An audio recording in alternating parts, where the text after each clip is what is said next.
राम राम दोस्तों, सभी का स्वागत है मेरी वीडियो में। आज हम दिल्ली की इन सड़कों से होते हुए जाने वाले हैं दिल्ली के ही चिड़ियाघर में। जैसे हम दिल्ली के चिड़ियाघर में एंट्री मारते हैं, पहले तो हमें एनवायरनमेंट बहुत अच्छा लगा। तरुण भाई की मैं थोड़ी मस्ती ले लेता हूँ, ये हंसते हैं। उसके बाद हमें ये हंस दिखाई देते, इधर से थोड़ा अलग ही दिखाई दे रहे थे, अच्छा नहीं लग रहा था देखने में, क्योंकि इधर झाड़ियाँ ज़्यादा थी। फिर हम दूसरी तरफ गए, उधर से हमने देखा तो ये हंस इतने अच्छे लग रहे थे, और प्लस में ये गार्डन देखो कितना अच्छा लग रहा है। यहाँ पे नकली चील वगैरह बनी हुई थी। फिर और आगे बढ़े तो हंसों का ही एक परिवार वालों को ही मिला, जो कि काला था, कलर में था वही सेम, लेकिन ये काला था, वो वाइट थे। इसको देखा हमने, एनवायरनमेंट काफ़ी अच्छा लग रहा था, मतलब जू का पेड़ पौधे। फिर उसके बाद हम आगे बढ़े तो हमें एक गाड़ी दिखी, हमने सोचा ये फ्री में घुमाते होंगे। मैंने भैया से पूछा तो उन्होंने कहा 80 रुपये। फिर हमने सोचा इनको 80 रुपये देने से अच्छा है हम पैदल ही घूम लेते हैं। फिर हम पैदल आगे बढ़े तो हमने ये ब्लैक कलर की फ़िश दिखी। ये देख के मुझे अच्छा लगा कि हाँ, कुछ ये क्रिएटिविटी थी, मतलब प्लास्टिक वेस्ट को यूज़ करके ना ये मछली बनाई गई है। एनवायरनमेंट देखो कितना अच्छा है यहाँ का, पेड़ पौधे, और मतलब जंगल टाइप का समझ लो इसे, बस ये रोड बना रखा है बीच में। उसके बाद ये भी मछली मेरे को, मतलब इसका एक मीनिंग लगा कि भाई प्लास्टिक वेस्ट को बर्बाद नहीं होने दे रहे, उससे यूज़ करके ये बना दिए। यहाँ पे लोग आते हैं फ़ोटो वगैरह खिंचवाते हैं। फिर हमें दिखी है नील गाय। ये नील गाय तो भाई नॉर्मल सी चीज़ है, ये तो हर जगह दिखती रहती है। फिर हमें आगे बढ़े तो हमें दिखता है अंकित बयानपुरिया भाई का मोर, जो कि सोनीपत से उड़ के दिल्ली में आ गया था। अंकित बयानपुरिया भाई, इसे ले जाओ जल्दी से जल्दी यहाँ से। नील गाय तो भाई देखो, इनका क्या ही देखना। फिर हम आगे बढ़े तो हमें ये, मतलब अलग ही पक्षी थे, इतनी तेज तेज चिल्लाते, कानों को इतना इरिटेटिंग लग रहा था ना, हद से ज़्यादा। पता नहीं कौन से पक्षी थे ये, मतलब इनकी आवाज़ हमें इनके पास खींच लाए, हमें इनके बारे में मालूम नहीं था। उसके बाद हमने आसपास देखा और भी बहुत, मतलब पेड़ों पे सब तरह भरे हुए थे। लेकिन ये तीन पक्षी देखो कैसे अपनी सोच में डूबे हुए हैं, तीनों आपस में बात कर रहे हैं। आगे बढ़े तो हमें रंग बिरंगे तोते दिखाई दिए, जो कि बहुत ज़्यादा आवाज़ कर रहे थे। लेकिन हमें तोते देखने का इतना शौक नहीं। हम आगे बढ़े तो हमें ये बतखों का पूरा परिवार देखने को मिला, छोटी छोटी सी थी।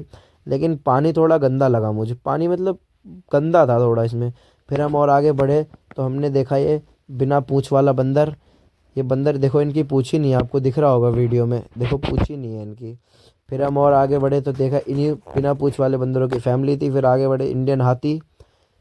इन्हें ये खाने में ही बिजी थे भाई, ये ना इधर उधर जा रहे थे, एक ही जगह खड़े हुए थे उसके नीचे। फिर ये इंडियन हाथी का बच्चा हमें देखा, जिसकी मूर्ति थी, इग्नोर मार के हम बढ़ गए आगे। और आगे चलते चलते हमने बहुत सी चीज़ें देखी, थोड़ा शाम ढल रही थी। फिर हमें दिखे ये क्रोकोडाइल के बच्चे, जो कि एक ही जगह पड़े हुए थे, ना इधर ना उधर, कहीं नहीं जा रहे थे। उधर से एक बंदा इनके लिए मछली डाल रहा था, लेकिन भाई फिर भी ये इधर उधर नहीं जा रहे थे, इनको लोग पत्थर मार रहे थे कि तुम चलो। फिर आते हमारे जो बड़े बड़े जानवर, जिनको हम देखने के लिए जू जाते हैं, ये वाइट टाइगर्स। ये गुफा में से निकल रहे थे। यही मुझे पूरे जू में बस यही एक्टिव लगे कि हाँ ये एक्टिव है, बाकी तो सब ऐसे सुस्त की तरह पड़े हुए थे कि क्या बताऊँ। ये देखो बड़ा क्रोकोडाइल बीच में पड़ा हुआ है, अगर ये थोड़ा तैर ही लेता तो भी हमें अच्छा लगता, चल तैर रहा है। लेकिन भाई ये भी एक ही जगह पड़ा हुआ है, धूप ले रहा है। ये देखो, ये भी टाइगर है, ये भी ऐसे ही पड़ा हुआ है, पूंछ हिला रहा है बस, थोड़ा उठ के इधर उधर चले, देखो मुंह ला रहा है बस। आगे बढ़े, उसी का कोई मौसेरा भाई, ये भी पड़ा हुआ था ऐसे ही, ऐसा ना इधर जा रहा है ना उधर जा रहा है, लग रहा है इनको खाना ही नहीं देते। वैसे वहाँ पे लिखा भी हुआ था एक ही टाइम खाना देते हैं इन्हें। ये क्रोकोडाइल के छोटे बच्चे दूसरे, ये भी ऐसे ही पड़े हुए हैं, ना इधर जा रहे ना उधर जा रहे, कुछ नहीं। भाई पैसा दिया है हमने, उठो। फिर हमें दिखा शुतुरमुर्ग, मैंने इससे इसका अंडा मांगा, क्योंकि इसके एक अंडे से मेरी 2-3 दिन की प्रोटीन इंटेक पूरी हो सकती है। लेकिन इसने मना कर दिया और ये चला गया। फिर हम और आगे बढ़ते तो हमें ये दिखाई देते इम्पाला, जो कि शेर का लंच है। लेकिन इनकी ज़िंदगी यहाँ पे अच्छी, क्योंकि जंगल में इनकी ज़िंदगी कोई पता नहीं होता कब कौन सा शेर आके दबोच ले। ये तेंदुए थे, एक तो बड़ी शांति से बैठा हुआ, दूसरा उसे देखो भूख के मारे पागल हो रहा था, क्योंकि इन्हें खाना नहीं देते भाई टाइम से जू में। देखो कैसे भूख से पागल हो रहा है। उसके बाद हम और आगे बढ़े तो ये पता नहीं कौन सी पहाड़ी बकरी थी, बकरी क्या, ये कोई जानवर ही है, जिसका मुझे मालूम नहीं था ये कौन है। लेकिन पीछे देखो पहाड़ पे कैसे चढ़ के बैठे हुए हैं, इनके लिए स्पेशल पहाड़ बना रखा है, जरा सी जगह में बैठे हुए। फिर हम और आगे बढ़े तो ये पक्षी इतनी तेज तेज आवाज़ करते, लड़ रहे थे, चोंच मार रहे थे एक दूसरे को इतनी तेज, जिससे ईंट में ईंट मारते ऐसी आवाज़ आ रही थी। उसके बाद हम आगे बढ़े तो हमें देखी ये शेरनी, जो कि बैठी हुई थी। इसके लिए एक नाम मात्र की गुफा बना रखी है, जो उसकी गुफा नहीं थी, कुछ और ही है ये। लेकिन वो बेचारी कोने में बैठी हुई थी, जैसे उसे कई दिनों से खाना ही नहीं मिला। उसके बाद हम आगे बढ़े तो हमने देखा ये लंगूर, जिसको हमने थोड़ा सा चिढ़ाया, लेकिन जैसे ही ये गुस्सा हुआ हम वहाँ से सरक लिए, कहीं गलती से निकल आया तो हमारी बैंड बजा देगा।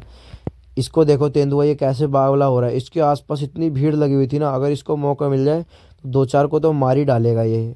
लेकिन बेचारा बंद है, क्या कर सकता है। उसके बाद हमें दिखा ये शेर। इसको ढूंढने के लिए भाई हमें बहुत मशक्कत करनी पड़ी। हम बंदों से पूछ रहे भाई वो कहाँ पे है जो नया वाला शेर आया, कोई हमें इधर भेज रहा है, कोई उधर भेज रहा है। देखो उस नेट के पीछे कोई बंदा खड़ा है, देखो कैसे उस पर मतलब हमला करने के लिए बेताब हो रहा है। देखो अगर इसको मौका मिल जाए तो भाई साहब कितने लोगों को मार देगा। फिर हम आगे बढ़े तो हमें दिखा ये भालू, क्योंकि भालू भी एकदम सुस्त लेटा हुआ है। भाई इनको पैसे दिए हमने भाई, उठ के चलो। इन भालू के बाद हमने इन्हीं के बच्चे देखे जो कि उससे थोड़े एक्टिव थे, वो तो पड़ा हुआ था लेकिन ये चल रहा था, तो इसको देख के थोड़ा अच्छा लगा। अंदर एक और लेटा हुआ है लेकिन बाहर एक ही था। फिर हमने देखा शेर का ब्रेकफास्ट, वो जो हमने पहले देखा वो लंच था शेर का, ये शेर का ब्रेकफास्ट है। इनकी ज़िंदगी यहाँ पे लेकिन जंगल से अच्छी है, ये बात माननी पड़ेगी भाई, क्योंकि जंगल में इनको कभी भी मार देते हैं शेर, लेकिन इन पे यहाँ पे है। फिर हमने एक जगह जाके पानी पिया, क्योंकि वहाँ कुछ मिल नहीं रहा था ना हमारे पास पानी था। तो वहाँ पे एक जगह ये लेबर का काम चल रहा था, तो हमने इनसे ही मांग के थोड़ा सा पानी पी लिया। थोड़ा तरुण भाई ने पिया, थोड़ा मैंने पिया। आगे बढ़े तो हमें ये क्रोकोडाइल दिखाई दी, जो कि ये भी ऐसी सुस्तों की तरह पड़े हुए हैं। अगर ये तुम्हें लेटने थोड़ा पानी में जाके तैर लो भाई। फिर हम आगे देखने आए सुअर। हमारी इतनी ख़राब किस्मत है कि हम सुअर देखने जू जा रहे हैं। इसको हमने 1 मिनट देखा, फिर हम चले गए। फिर हमने देखा अफ्रीकी हाथी, जो कि उसके रास्ते में कोई भी पेड़ आ रहा था उसे वो खा के ही आगे बढ़ रहा था, पेड़ को ख़त्म करता जा रहा था, जैसे कुछ खाने को नहीं देते। फिर हमें दिखा मेन, जिसका हमें इंतज़ार था, शेर, जंगल का राजा। शेर इतनी तेज से दहाड़ रहा था, जैसे हम टीवी में सुनते उससे थोड़ा कम था, लेकिन हाँ फिर भी काफ़ी लाउड दहाड़ रहा था। यहाँ पे 2 शेर थे, एक को पीछे नेट में बंद कर रखा था, एक ये बाहर था। इसको देखने के लिए बहुत लोग इकट्ठे हो रखे थे। फिर हमने देखा पोर्क्यूपाइन, इसे देखने की मेरी इच्छा थी, हम वाप जा चुके थे, लौट के आया था मैं इसे देखने कि मुझे पोर्क्यूपाइन देखना है। उसके बाद हमने देखा ये बंदर, ये कोने में बैठा हुआ था चुपचाप, एक ऊपर बैठा हुआ है। ये भी कोई अलग ही टाइप के बंदर थे, इनके मुंह अलग ही थे। अभी इसमें वीडियो के एंड में इंडियन, ये वाला इंडियन बंदर है, इसके साथ मैंने थोड़ी मस्ती करी थी, क्योंकि इंडियन है क्या ही करेगा। देखो मैंने इसको कैसे डरा दिया, फिर ये घुर्राने लगा, फिर हम वहाँ से चले गए। हमने पूरा ज़ू घूम लिया, अब हम जा रहे हैं अपने घर की तरफ। देखो कितने सारे लोग अपने घर लौट रहे हैं। तो होप आपको व्लॉग अच्छा लगा हो। व्लॉग अच्छा लगा हो तो चैनल कर लो सब्सक्राइब, वीडियो कर दो लाइक शेयर, और ऐसे और व्लॉग देखने के लिए मेरे चैनल कर लो सब्सक्राइब और बने रहो। ये तो अभी शुरुआत है, थोड़ा सा मतलब वो बात नहीं आ रही, लेकिन हम इसको और भी ऑफिशियल करने की कोशिश करेंगे।